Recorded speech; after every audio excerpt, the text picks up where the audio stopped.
Hello and welcome to my lecture on sedatives. This is a one-lecture series on a drug, or really a group of drugs, which I think are very interesting. This is actually my second time recording this lecture. The first time I got all the way through and I went back and listened to the audio and realized that it sounded like I had taken a bunch of sedatives before recording the lecture. That wasn't in fact the case. I was just tired. It had been a long day, but in an effort to give you a little bit better audio quality and hopefully a little bit more interest and enthusiasm for this topic, I've gone back and re-recorded.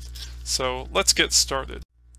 Sedatives are, as I said just a second ago, a really interesting group of drugs. They probably deserve a lot of discussion. I'm going to try and pack a fair bit of that into this one lecture. But before we get to the main part of the lecture, let's acknowledge that sedatives are really a diverse group of drugs which can be given different names and sometimes different classifications in different settings. So sometimes we use the term sedatives to refer to all these different drugs. Sometimes some of them are referred to as tranquilizers. Sometimes some of them are referred to as hypnotics. So if you were to crack open a pharmacology reference or a pharmacology textbook, you might have to turn to a variety of different chapters to get all the different information you want for all these different drugs. In a similar way, this diverse group of drugs is sometimes subgrouped into little, subgroups. So we have a group we call the general sedatives. There's another group called the barbiturates. There are the benzodiazepines. There are even other groups that accommodate different drugs, which we might all kind of generally put under the umbrella of sedatives. So lots of different drugs out there. The good news is that they mostly work in fairly similar ways, and I'll talk about that a little bit later on in the lecture. The other good news is they mostly have fairly similar effects. So at low doses of these drugs, or at the doses that they're typically prescribed at, because indeed most of these drugs, or really all of them that I'm going to talk about, were developed as pharmaceuticals to be given specifically for treatment of different disorders. At low doses or prescribed doses, users typically feel kind of a mellow, relaxed feeling. They can feel decreased anxiety and increased sleepiness. So unsurprisingly, these drugs have been and continue to be prescribed for treatment of things like anxiety disorders, sleep problems, etc.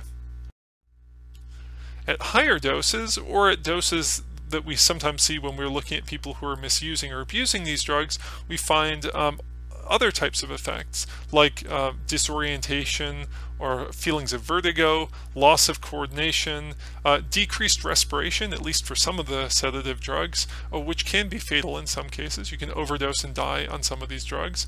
Also, interesting and disturbing effects like loss of memory or even loss of consciousness, like blackouts.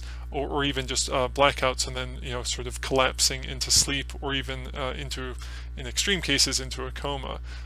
Those last few effects of course have been much in the news recently. If you've been paying even a little bit of attention to the unfolding and rather disturbing story of the rape allegations that have been made against actor and comedian Bill Cosby.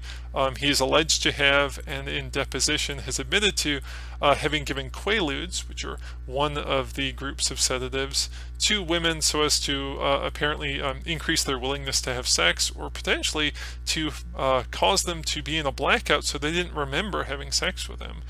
Disturbing stuff, unfortunately, but an interesting unfolding story that intersects a little bit with some of the material we're going to talk about today. So with all that in mind, with those preliminaries in mind, let's look at the overview. And kind of like in my previous lectures, I want to first talk a little bit about the history of the drug. I want to talk a little bit about what we know about the current use of the drug, what are the rates of use for some of the different types of sedatives. I'm going to talk a little bit about the pharmacology and the acute effects of these drugs. I'll talk a little bit about the chronic effects of sedatives, and then talk about treatment options for people who are dependent or addicted to sedatives. So let's start with history.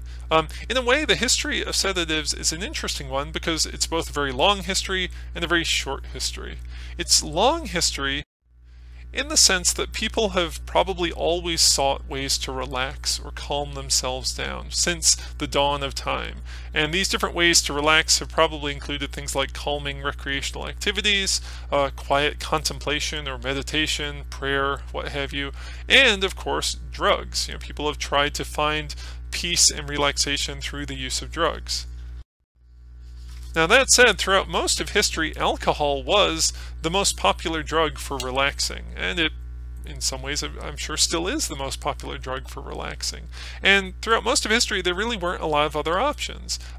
You know, we might make an exception for opium, which can produce a calm, sort of peaceful, relaxed state. But for the purposes of this lecture, it's worth acknowledging that alcohol and opium are typically not included as sedatives, although in the case of alcohol, there are some common mechanisms and pathways involved. And indeed, in at least one textbook I have, alcohol is classed as a sedative hypnotic, which suggests some of the commonalities between alcohol and the sedative drugs.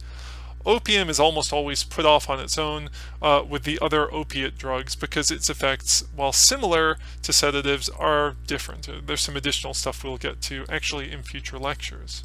So the point is, throughout most of human history, relatively few drug options for relaxing other than alcohol and maybe opium. But that changed in the late part of the 19th century and into the early part of the 20th century. As I've talked about before, this was kind of an interesting period of time in history, in part because the sciences that we now think of, like medicine and pharmacology and even medicine as such, were really coming into their own during that time period.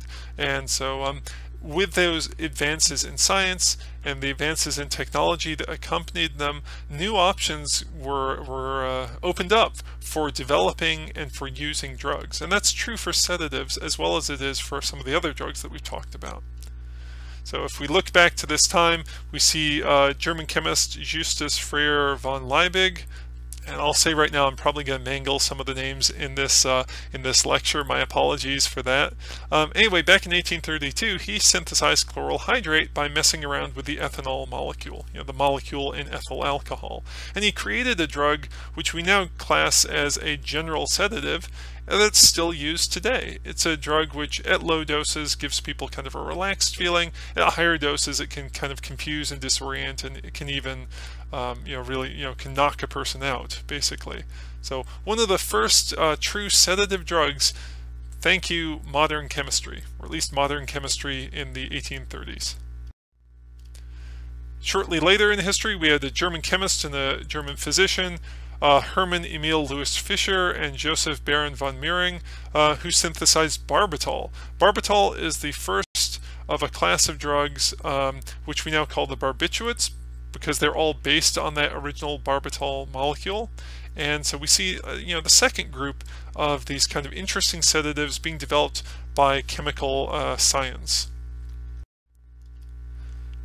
So again, this important idea, or at least what I think of as an important idea, when we look at history through the lens of drugs, we see that changes in technology, changes in science open up new avenues or pathways for finding and discovering drugs and for using them. And that's true when we think about alcohol, nicotine, the various stimulants. It'll be true for pretty much all the drugs we'll talk about. And I think that's something cool or interesting to reflect upon.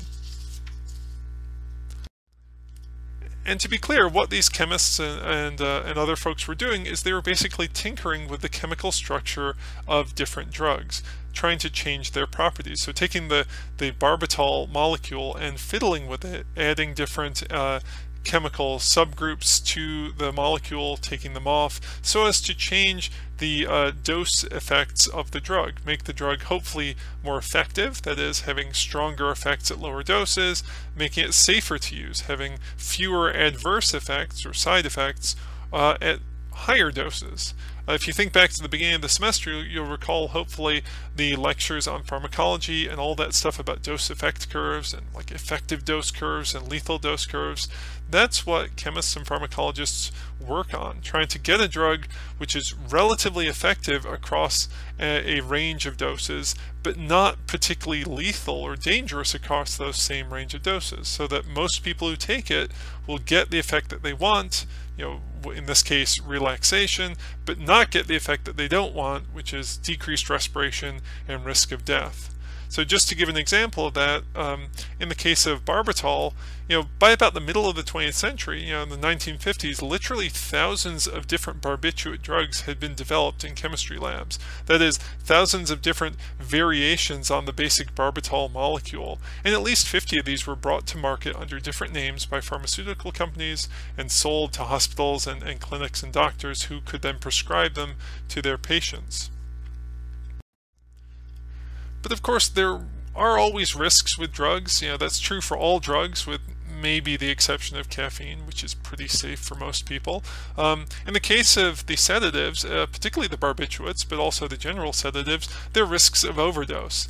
At higher doses, or when these drugs are combined with other sedating drugs, especially alcohol, we can see decreases in respiration to the point where breathing becomes very shallow and irregular, decreases in heartbeat, loss of consciousness, so the person isn't able to realize that they're slipping into a sort of a coma state, and people can die, either accidentally or people can die deliberately by overdose if they want to attempt suicide. So this is a problem for these drugs. As effective and as useful as they can be, they carry some real risks.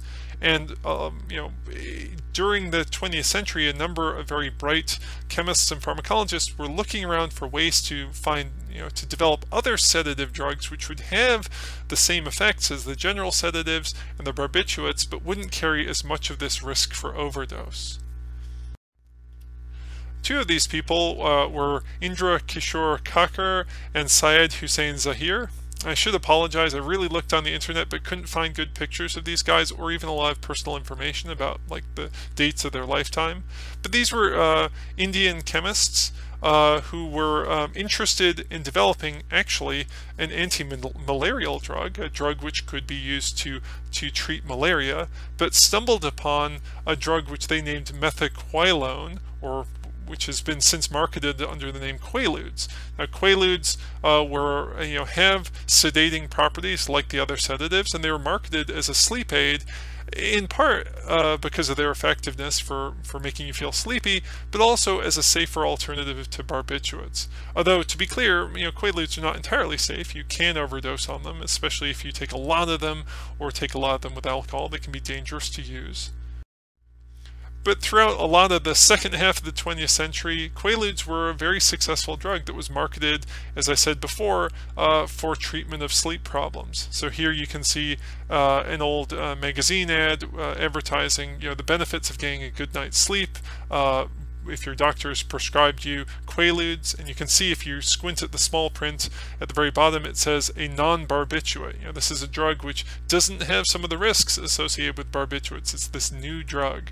Now, of course, as much enthusiasm as we might have for new drugs, there are always risks, or always a downside or potential ways to abuse them. Earlier in the semester, I put some links on Blackboard to movie clips from the movie Wolf of Wall Street. If you've seen this movie, I think it's pretty good. I'm not a huge Martin Scorsese fan, but it's amusing, and it has a number of funny scenes, or disturbing scenes, I suppose, of characters abusing Quaaludes, taking large amounts of them, and then forcing themselves to stay awake so as not to fall asleep, and then experiencing a weird kind of disorienting, kind of loopy high as a result. It's worth watching the movie, I suppose, and you can certainly see plenty of clips on YouTube. I'll maybe link to a couple of them again after posting this lecture online. So again, we see this issue that comes up where a new drug is developed, we think it's going to be much better than the alternatives, but there are problems, at least potentially associated with this new drug. Another new drug, or really new group of drugs, was developed by Leo Henryk Sternbach. He was a Polish-American chemist who synthesized chlorodiazepoxide. I think I'm pronouncing that correctly. Basically the first of the benzodiazepines, or the drugs which we sometimes just shorthand as the benzos. Benzos are sedative drugs. They often get put in their own little subgroup because they have their own different chemical structure, but they work a lot like the general sedatives, a lot like the barbiturates, and they have some of those same effects. They're popular because they produce some of those same relaxed feelings, that we associate with the other drugs, but they're safer because they're less likely to affect the parts of the brain in the brainstem or the hindbrain that govern your autonomic functioning, particularly your breathing. So you get a kind of a slowing down of various processes in the nervous system, but not so much slowing down of breathing. So there's not as much of a risk for that potentially lethal overdose from taking too much and then having your breathing stopped. And because of this, benzos were widely prescribed or very popular. You've probably heard of the drug diazepam, or more marketed under the name Valium, before. It's a drug which is given to people for anxiety or for sleep problems. And so we see in the later part of the 20th century an increase in the prescriptions written for benzodiazepines and a decrease in the prescription for barbiturates as individuals and their healthcare providers kind of switched from one group of sedatives over to another.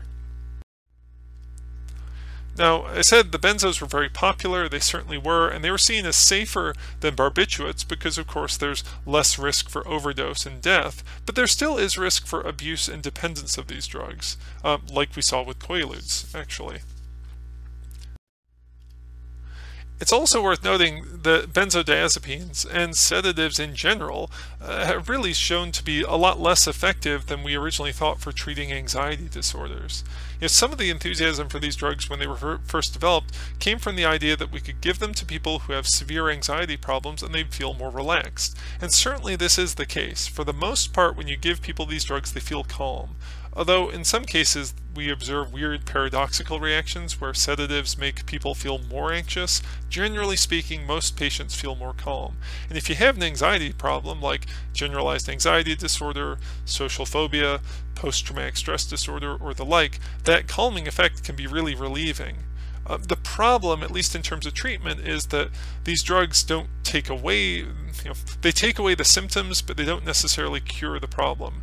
So a person who's anxious in a chronic fashion who starts to use benzodiazepines or other sedatives might find that he or she has to use them all the time just to avoid feeling particularly anxious, which for a number of different reasons probably is not an optimal treatment. We still sometimes see sedatives given to people who are under acute stress or acute kind of anxious reaction, but ideally they're given for relatively short periods of time so as the person has a minimal risk of becoming addicted or dependent, while that person also is transitioning into treatment with an effective psychotherapy like cognitive behavioral therapy for anxiety. So, bottom line is that benzos were probably in many ways an advance over other forms of sedatives, at least in the sense of being safer, but they also carried some risk for addiction and probably aren't as effective for long-term treatment of anxiety as maybe people originally thought. So again, this important idea, and I know I've mentioned this in previous lectures, but I'm just going to quickly return to it, is when we see a new drug kind of enter the culture, there's often a lot of enthusiasm for it. The drug is seen as maybe a new way of a breakthrough, a new way of treating illnesses or diseases, a significant improvement over previous drugs, a drug that won't have all the negatives of the other drugs that we've already been using for whatever we've been using them for. There's often at least some ignorance, though, of the risks associated with the new drug, whatever it may be. Risk of side effects, risk of addiction or dependence. Again, I think that's just one of those interesting themes that you see again and again if you look at the history of drugs. By the 1970s, there was some concern over the overprescription and the potential for misuse and abuse and dependence on sedatives, so they were included in the Comprehensive Drug Abuse Prevention and Control Act. As you know now, repeatedly from what I've told you, this is a federal statute that creates these different categories where drugs are listed, and those categories dictate how easy or how difficult it is for doctors and pharmacists to prescribe those drugs or to give those drugs out to people. Most of the sedatives are on Schedule 3 or Schedule 4, meaning that they have medical uses and have, relatively speaking, lower potential for abuse. Although I, for instance, find that kind of questionable because these drugs have a very high potential for abuse, I think. And most of the sedatives are on Schedule 3 or Schedule 4. The last time I checked, Quaaludes happens to be on Schedule 1, though, so it's a highly illegal drug. There's not a lot of rhyme or reason to the schedule system. You know, it sort of has a pretense of being based on science, but it often has a lot more to do with kind of general attitudes about which drugs should be relatively hard to get and which drugs should be relatively easy to get. And Quaaludes, you know, are Schedule 1, others are Schedule 3 or Schedule 4. Further on in history, in the 1990s or so, kind of up to modern times, we've seen an increase in the prescription of sedatives, particularly benzodiazepines like Xanax or alprazolam here pictured. And along with those increased rates of prescription for these drugs, as people have been getting more and more treatment for anxiety and sleep problems, we've also seen an increased incidence in overdoses and adverse reactions associated with using these drugs as well. So if we look at data from the Substance Abuse and Mental Health Services Administration and the DAWN system, this here is reported on the CDC's website. That's where I found it. Recall that the DAWN system is this network that records hospital admissions related to adverse drug reactions. We can see that in the early to portion of the 2000s, an increased risk, or increased incidence, I should say, in the total number of emergency department visits related to alprazolam. That's Xanax. We'd see similar trends if we looked at some of the other sedatives, although benzodiazepines, particularly Xanax, are among the most popularly prescribed and popularly used sedatives, as I've talked about before.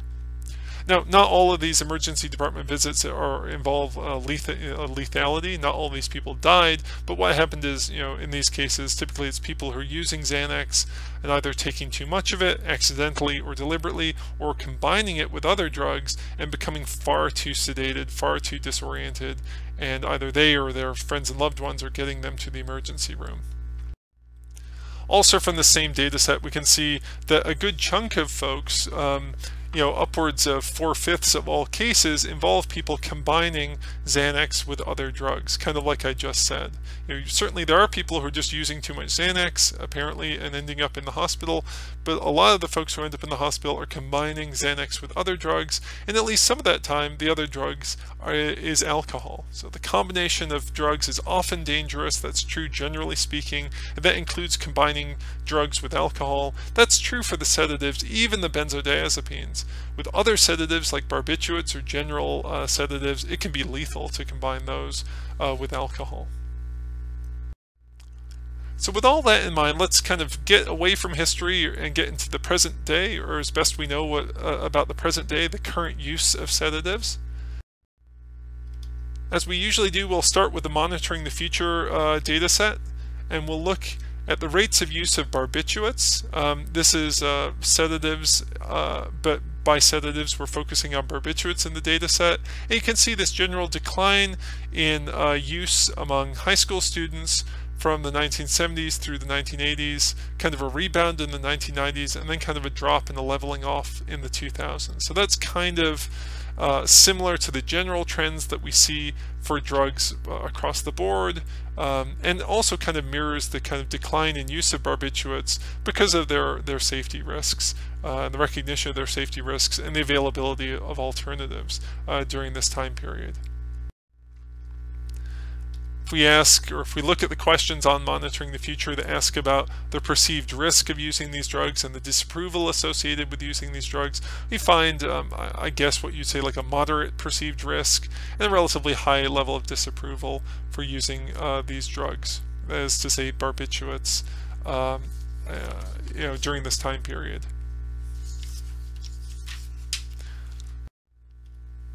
Also in Monitoring the Future, we can look at tranquilizers. They ask a separate set of questions for tranquilizers, and by tranquilizers they mean mostly benzodiazepines, and by benzodiazepines they mean mostly Xanax. It's the most commonly prescribed benzo.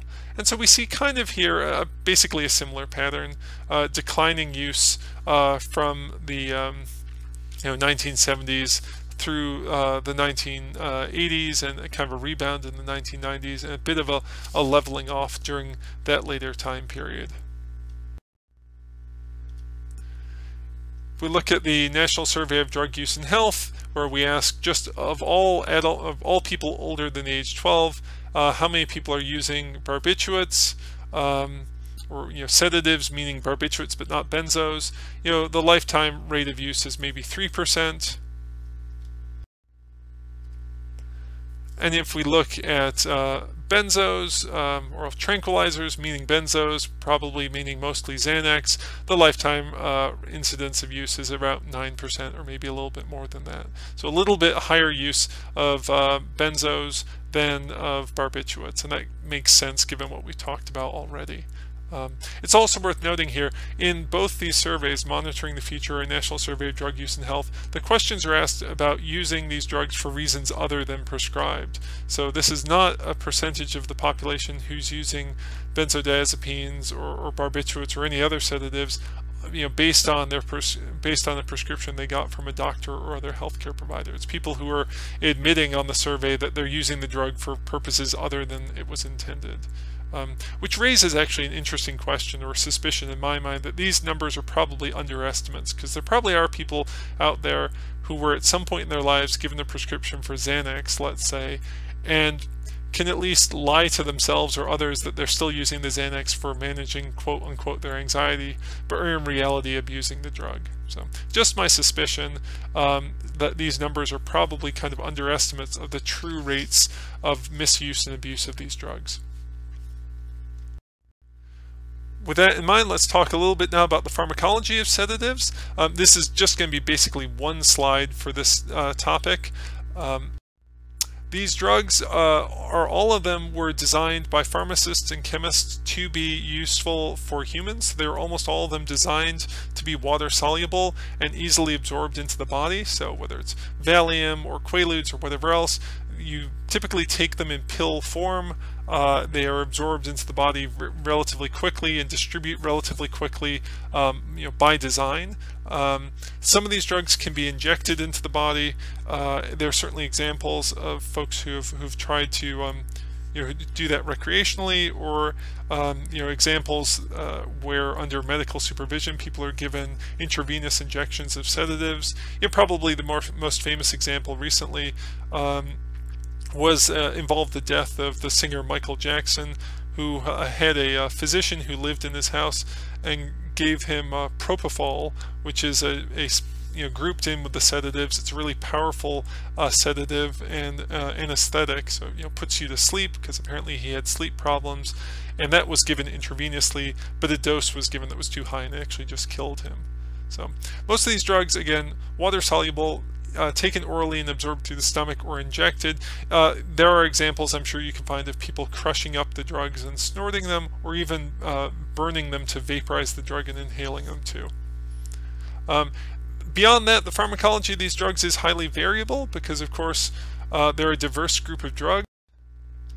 So in terms of how quickly they are eliminated from the body, the half-life of a sedative is, from one sedative varies from the half-life of another. Some of them last for relatively short periods of time. Some of them are far more long-lasting, which can be both useful therapeutically and problematic in terms of people misusing or abusing the drugs. You can take some sedatives and still have them active in your system days later, which can be problematic if you then drink alcohol or use more sedatives or try and drive a car. But it's a highly diverse group of drugs in terms of how long-lasting they are. And I thought a little bit about including a table or a couple more slides to highlight some examples of that, but it just seemed a little bit excessive in terms of the amount of detail for this lecture.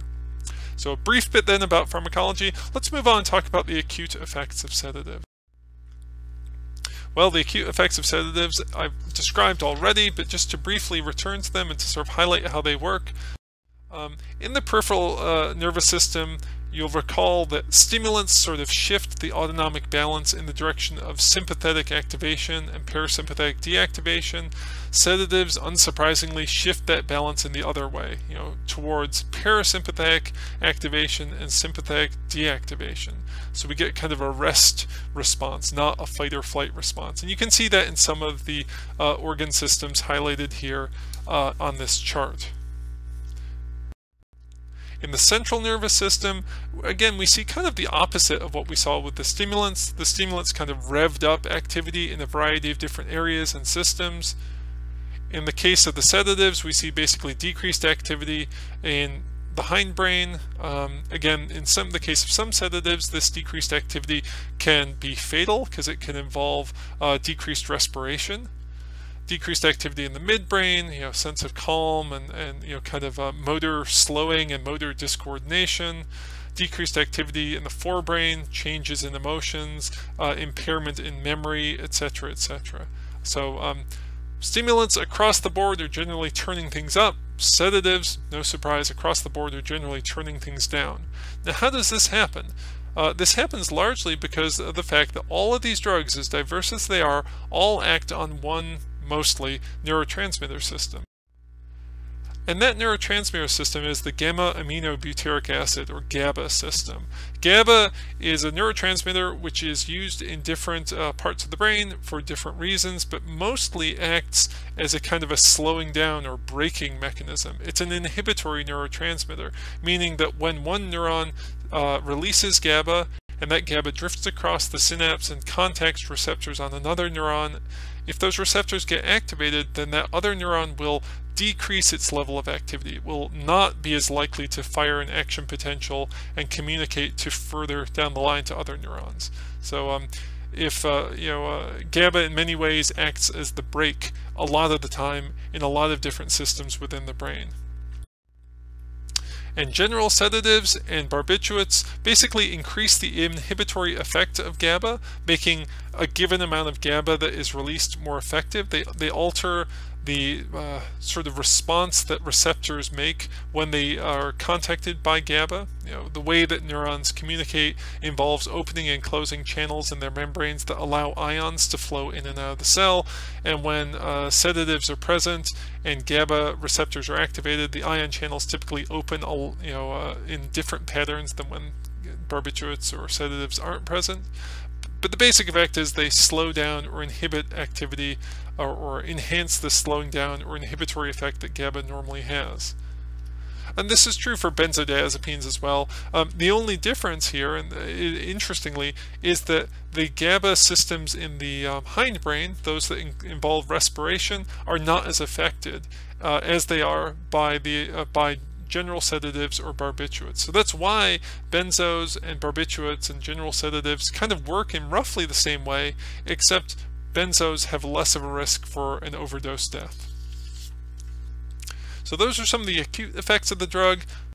Now let's talk about the chronic effects of the drug. In terms of the physical damage associated with sedatives, they're generally well tolerated. They're drugs that are designed to be used by humans and designed to be relatively safe, despite some of the risks involving overdose for barbiturates and general sedatives. There is some evidence that you may have damage to the liver over long-term use, especially heavy use of barbiturates. In the case of all of the sedatives, people can become quite tolerant quite quickly to the drugs, meaning, and part of that tolerance involves your liver just getting more efficient at metabolizing them, but over time the liver can be damaged if you're using too much of the drug. So there's some risk for long-term physical damage with them, although it's probably not as severe a risk as we see with a lot of the other drugs that we will cover. Kind of the bigger issues in terms of the chronic or long-term effects of sedative use have to do with tolerance and withdrawal. Like I already said, tolerance develops for all of these drugs, so they are at a given dose less effective, and for some people that can motivate increased use of the drug. So you can take more pills than you used to, take the pills more frequently than you used to, upping your dose so as to counteract the tolerance that you're developing to the drug. That can be dangerous for almost all sedatives, especially the general sedatives and the barbiturates, because you can put yourself into a range of dose that could be lethal.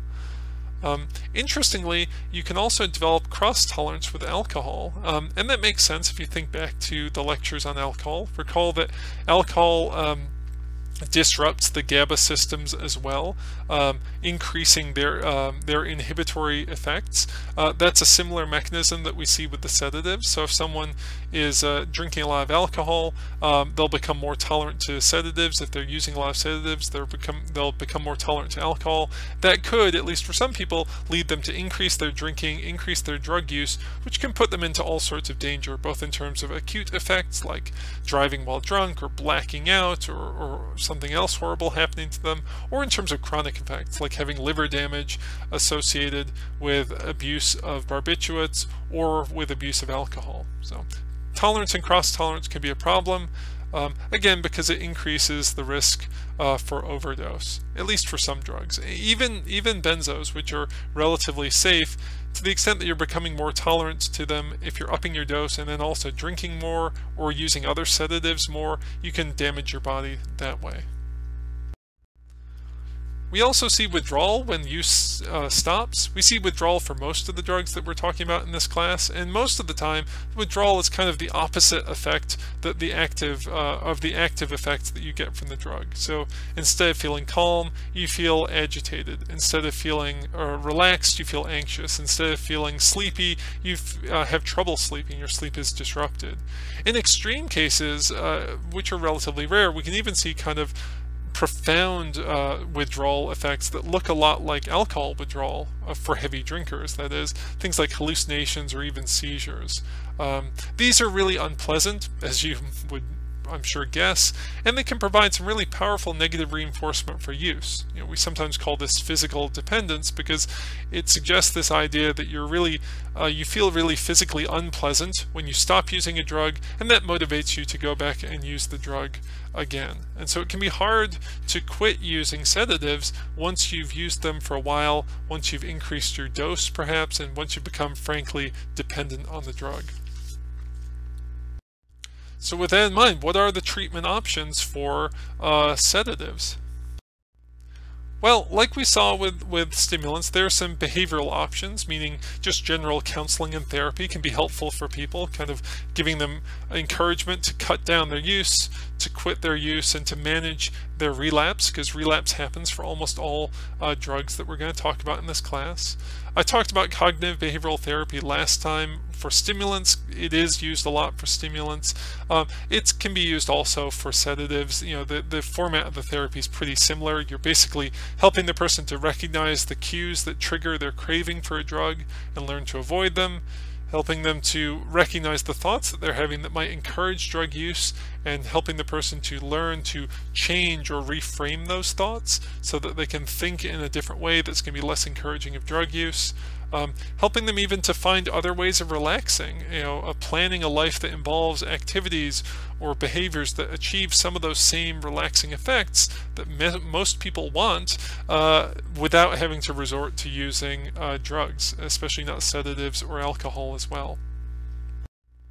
In the case of pharmacological treatments, we see detoxification. If someone is really severely addicted or really severely dependent on a drug, it may be hard for them to relapse, hard for them to withdraw, to manage withdrawal. You know, they feel very, very unpleasant, they can't sleep, feel really agitated. If they go to a detox program at the hospital or the medical clinic, they can be monitored by doctors and nurses so that their withdrawal symptoms can be watched, and they can be given low doses of benzodiazepines, which again are relatively safe sedatives, or low doses of other medications like sleep aids to help stabilize them and kind of minimize or take the edge off some of those withdrawal symptoms so that the person has a chance to kind of get through that withdrawal period as best as he or she can, and avoid some of that negative reinforcement for relapsing into use. Beyond that, there really aren't any federally approved medications for treatment of sedative abuse and dependence. There appears to be a fair bit of research in this area, but at present there's no one empirically supported and recommended treatment that people can take, at least in terms of medication. It's mostly about detoxifying or going through withdrawal and then managing a life without sedatives, which can be very difficult for people. back when I lived in Florida. I'm not sure if Xanax abuse, that is abuse of alprazolam, a benzodiazepine, was really more common there, or it was just more common, more visible to me. I knew people who were Xanax users and abusers, and from talking to them, I got the sense that once you get really addicted to Xanax, it can be pretty tough to withdraw from it. It can be pretty tough to live without it. So a word of caution, I suppose: be careful about abusing medications. If you weren't already being careful, take this as a warning. Anyway, that's as far as I need to go in this lecture. I know it's been a little bit shorter than my typical lectures. Probably that's a good thing. In terms of a preview, next time around I'm going to be talking about hallucinogens, another kind of diverse and really interesting group of drugs that I think could spend a lot of time talking about. I'll probably just do 1 or 2 lectures on them, but I hope you'll find that material interesting as I do. And as I always say at the end of these lectures, thanks for your attention. I really do appreciate it. I hope that I've given you some stuff to think about and stuff to be curious about. If you have questions or comments, leave them in the comments area on YouTube or in the discussion boards on Blackboard. I'll do my best to respond to them. So again, thanks very much. If you have a chance, step away from your computer, step away from your tablet, try and enjoy the day a little bit, and when you're ready, come back, because I'll probably have another lecture for you to look at. So, bye-bye.